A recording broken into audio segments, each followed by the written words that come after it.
Gamay nga manukan pero daghan kayog sulod nga itlog. Grabe dagko pagyud kayo. Nang humot na pong kwarta mga bade.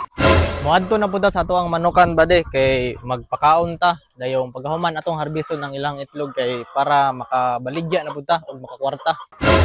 Mao ni ang atuang manukan dire mga bade. Atuas aning pakanon kay para kusog kayo mga itlog. Kaning pagpakaon sa ako ang mga manok dire kaduha ra gyud sa usa ka adlaw mga bade. Buntag sayo alas 6 mao nay ilahang pamahaw, unya pagkahapon alas 3 sa hapon mga bade ang ilahang panyapon. So karon mga bade kay alas 3 naman sa hapon mao ning akuha na silang itagaan para panyapon. Unya pagkahuman din akog hatag ang nagtuktukon sa ilahang mga bade. Akuha nang gipang-harvest ning ilahang mga itlog. Mao ni ang pinaka good example sa give and take mga bade. Pagkahuman natog hatag nila og tuktukon, hatagan po dayon ta nila og itlog. Kaming mga nagbuhi og mga iglayer, mao ni ang pinaka-exciting gud namo nga part. Kana bitong mag-harvest na ka sa ilahang mga itlog. Miskan pagkada adlaw namo na ginabuhat mga bade pero dili gud mi mabalaw ana kay mao nay amo ang goal kanang maka-harvest gud mi og itlog. So mao ni ang ato ang na-harvest sulod sa usa ka adlaw mga bade. Grabe pagkadaghana gyud kaayo, halos usa ka balde nga itlog.